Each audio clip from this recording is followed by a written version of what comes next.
আমি আমার বন্ধুদের প্ররোচনায় পড়ে জিনার মতো কাজে নিজেকে জড়িয়ে ফেলেছি, নাউজুবিল্লাহ। এখন এই পাপের জন্য খুব অনুশোচনা হচ্ছে। দেখুন, শয়তানের সবচেয়ে বড় অস্ত্রের নাম হলো নৈরাশ্য। শয়তান মানুষকে আশাহত করে দিলে এটা হয় তার সবচেয়ে বড় সাকসেসের বিষয়। আর ইমানদারের কাজ হলো কোনোভাবে শয়তানকে সাকসেস হতে না দেওয়া। আল্লাহ বলেছেন, লা তাকনাতু মির রাহমাতিল্লাহ, আল্লাহর রহমতের আশা কখনো তোমরা ছেড়ে দিবে না, কখনো নিরাশ হবে না। ইন্নাল্লাহা ইয়াগফিরুয যুনুবা জামিআ, আল্লাহ সকল গুনাহ মাফ করে দিবেন। এমন কোনো পাপ নেই যে পাপ আল্লাহ মাফ করবেন না। ক্ষমার অযোগ্য বলতে পৃথিবীতে কোনো পাপ নেই। শিরকে আল্লাহ মাফ করবেন না যে কোরআনে বলা হয়েছে, এটারও ভুল মিনিং আমরা অনেকে জানি। এটার সঠিক মিনিং হলো, পৃথিবীতে যদি কেউ শিরক করার পরেও তওবা করে, ফিরে আসে, অনুশোচনা করে, আল্লাহ মাফ করে দেন। যদি শিরক নিয়ে মারা যায় সেটা মাফ হবে না। অতএব জেনা লিপ্ত হয়ে গেছেন কোন তরুণ, নিজের পাপ বুঝতে পেরে আল্লাহর কাছে ক্ষমা প্রার্থনা করেছেন, আর কখনো সে পথে ভুলেও পা মারাবেন না এই মর্মে সংকল্প করেছেন, এই কাজগুলো যদি কেউ করেন আল্লাহ তাআলা নিঃসন্দেহে তার গুনাহ মাফ করবেন। এবং আল্লাহর প্রতি সেই আত্মবিশ্বাসে আস্থা থাকতে হবে। বিধায় হতাশা নয়, বরং আল্লাহর প্রতি আত্মবিশ্বাসী আমাদের থাকতে হবে। তওবা করার পর কোনো না কোনো ভাবে গুনাহ হয়ে যায়, দ্বীনি ঈমান কিভাবে বাড়াতে পারি? মানুষের দুর্বল ঈমান, এটাকে শক্তিশালী করবার জন্য আমাদের হতাশ হওয়া চলবে না। কুল্লু বানি আদম খাত্তা, নবীজি বলেছেন প্রত্যেক আদম সন্তান, মানুষের প্রত্যেকটা সদস্য অপরাধী। অর্থাৎ এমন কোন মানুষ পৃথিবীতে নাই, নবী আলাইহিস সালাম, আম্বিয়া আলাইহিস সালাম ছাড়া, যে মানুষ ভুলের ঊর্ধ্বে বা পাপের ঊর্ধ্বে। মানুষ হিসাবে ভুল হবেই। ওয়া খায়রুল খাত্তাইন আত-তাওয়াবুন, সবার মধ্যে যদি কম হোক বেশি হোক, কারোর বেশি কারোর কম গুনাহ হয়, পাপ হয়, এর মধ্যে সবচেয়ে উত্তম মানুষ হলেন সেই মানুষটা যে মানুষটা খারাপ কাজ করার পর, ভুল কাজ হওয়ার পর তিনি তওবা করেন, তিনি আত্মশুদ্ধি করেন, তিনি ফিরে আসেন। কেউ ভুল হওয়ার পর সরি বলেছে, আল্লাহর কাছে মাপ চেয়েছে, নিজের সংশোধন করেছে, এ হলো ভালো মানুষ।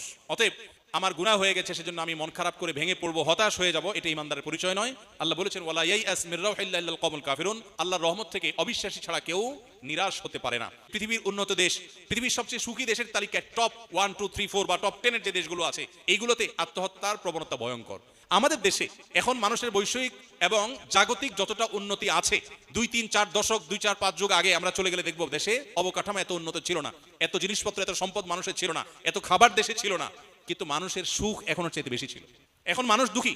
এখন আমাদের তরুণদের মধ্যে আত্মহত্যার যে প্রবণতা, শিক্ষিত কলেজ বিশ্ববিদ্যালয় পড়া ছেলেদের মধ্যে, মেয়েদের মধ্যে যে পরিমাণ আত্মহত্যার প্রবণতা, এটা যত পেছনে যাবেন আমাদের দেশে এটা এতটা ছিল না। এটা কেন হয়েছে? বৈষয়িক উন্নতির অভাব হয় নাই, বরং অগ্রগতি হয়েছে। অভাবটা হয়েছে ঈমানের। এজন্য আল্লাহ বলেছেন, আল্লাহর রহমতের আশা ছেড়ে দিয়ে এই যে আত্মহত্যার দিকে মানুষ যায়, কেন যায়? কারণ আশা ছেড়ে দিছে, সে মনে করে তার বেঁচে থাকার কোনো মানে নাই।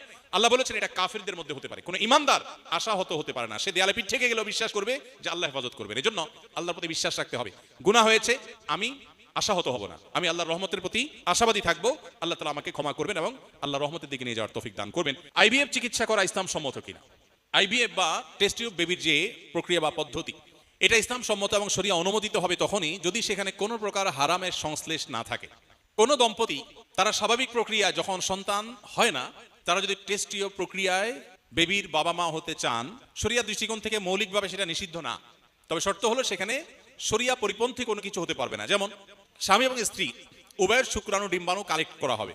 এখানে অন্য কারোর শুক্রাণু ডিম্বাণু কালেক্ট করা হলে সেটা পরিষ্কার জেনা হবে এবং হারাম হবে।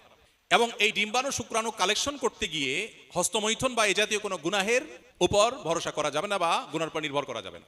বরং স্বামী স্ত্রীর স্বাভাবিক প্রক্রিয়াতে যদি ডিম্বাণু শুক্রাণু কালেক্ট করা হয় সেটা জায়েজ। তৃতীয়ত, এই শুক্রাণু ডিম্বাণু কালেক্ট করতে গিয়ে যদি সতরের অংশটা নার্স বা কর্তব্যরত চিকিৎসা সংশ্লিষ্ট অন্যদা তাদের সামনে উন্মুক্ত করতে হয়, সেটা হারাম। সন্তানের বাবা মা হতে গিয়ে আপনি এটা হারামে লিপ্ত হওয়ার সুযোগ নেই।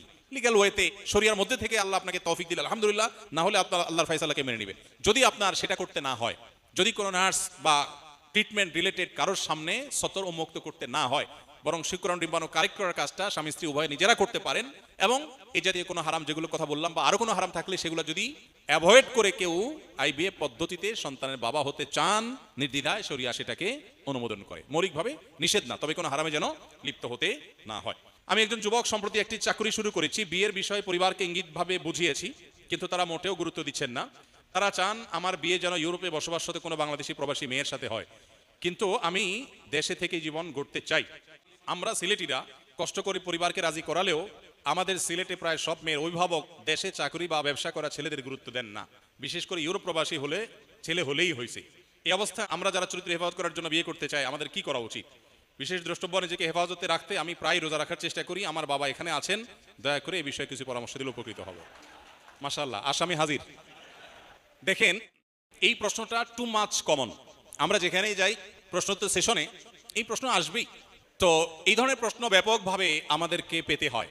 দেখুন, কোন পরিবারে ছেলে হারাম থেকে বাঁচার সংগ্রাম করছে, চেষ্টা করছে যেন তার চরিত্রে কালিমা না লাগে, আর বাবা মা তাকে সহযোগিতা করছে না, এর চেয়ে দুর্ভাগ্যের বিষয় আর কি হতে পারে? হওয়ার কথা তো ছিল উল্টা, যে সন্তান বিপথে যাবে আর বাবা মা তাকে সুপথে আনার জন্য সংগ্রাম চালাবে। কিন্তু এখানে উল্টাটা হয়েছে যে সন্তান বাঁচতে চায় হারাম থেকে, বাবা মা তার সে আকুতির গুরুত্ব অনুধাবন করতে পারছেন না। যে বাবা সম্পর্কে এটি লেখা হয়েছে, এরকম আর অনেক বাবা থাকতে পারেন, আমরা পার্টিকুলার কোনো কেসের বাইরেও জেনারেলি বলতে পারি। নবী করিম সাল্লাল্লাহু আলাইহি সাল্লাম বলেছেন, তোমাদের সন্তানদের যখন বিয়ের বয়স হবে, তারা যখন উপযুক্ত হবে, এরপর যদি উপযুক্ত পাত্র পাত্রী পেয়ে যাও, তাহলে তোমরা বিবাহ দিতে দেরি করবে না, বিলম্ব করবে না, বিবাহ দিয়ে দাও। যদি না দাও, তাহলে সেক্ষেত্রে এর ফলশ্রুতিতে যে ফিতনা ছড়িয়ে পড়বে, এর ফলশ্রুতিতে যে গুনাহের সয়লাভ হবে, হারাম রিলেশন তৈরি হবে, এর দায়ভার কিন্তু ওই বাবা মাকেই বহন করতে হবে। সন্তানের গুনাহ তো হবেই, সে অপরাধে লিপ্ত হওয়ার কারণে, বাবা মার অবহেলার কারণে যে হারাম পর্যন্ত গিয়েছে, গড়িয়েছে, সেটা দায়ভার কিন্তু বাবা মাকে নিতে হবে। এজন্য দায়িত্বশীল বাবা মার পরিচয় আমাদেরকে দিতে হবে। আমরা আমাদের সন্তানদের চরিত্রের মূল্য আমরা বুঝি না। একটা সামাজিক এক ট্যাবু আমাদেরকে আটকে ফেলেছে। বেশিরভাগ ফ্যামিলিতে বাবা মার চিন্তা যে সমাজে মুখ দেখাবার মতো কিছু একটা ছেলেকে করতে হবে, তারপর বিয়ে করাবো। নাম দিয়েছি নিজের পায়ে দাঁড়ানো। আরে সন্তানকে আরেকজনের পায়ে দাঁড়ায় আছে নাকি? নিজের পায়ে তো দাঁড়ায় আছে সে। নিজের পায়ে দাঁড়াবার নাম করে সন্তানকে হাজার হাজার লাখ লাখ টাকা কামানোর আগ পর্যন্ত বিয়ে না দেওয়া, এটা অভিভাবক হিসাবে, একজন মুসলমান হিসাবে সুস্পষ্টভাবে আল্লাহর অবাধ্যতা, আল্লাহ রাসূলের অবাধ্যতা। অতএব কোন রকম মহরের টাকা জোগাড় করে স্ত্রীর ডাল ভাতের টাকা জোগাড় করবার ব্যবস্থা যদি সন্তান করতে পারে, বাবা মার কর্তব্য হয়ে যায় সেই সন্তানকে বিয়ে দেওয়া।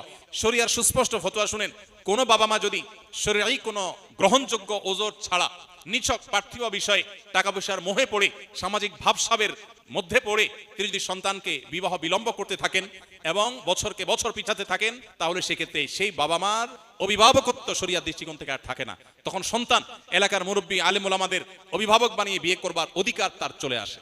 অতএব এই জঘন্য কাজ থেকে আমাদের বেঁচে থাকার চেষ্টা করতে হবে। মনে রাখবেন, রিজিক দেওয়ার মালিক আল্লাহ তাআলা। আল্লাহ কোরআনে বলেছেন যে আনকিহুল আয়ামা মিনকুম ওয়াস-সালিহিনা মিন ইবাদিকুম ওয়া আইমানিকুম ইন ইয়াকুনু ফুকারা আয়ুগনিহিমুল্লাহু মিন ফাদলি। যে সমস্ত বাবা মা টাকা পয়সার চিন্তা করে সন্তানের বিবাহ বিলম্ব করছেন, তাদেরকে বলছি, আল্লাহ বলছেন, তোমরা তোমাদের অধীনস্থ সন্তান সন্ততি, তোমাদের ছেলে মেয়েদেরকে তোমরা বিবাহ দাও। তারা যদি দরিদ্র হয়, আল্লাহ তাআলা সেই দারিদ্র দূর করবেন, আল্লাহ সে অভাব দূর করবেন। সো এই জায়গাটাতে অভিভাবক হিসাবে আমাদের দায়িত্বশীল ভূমিকা রাখা উচিত।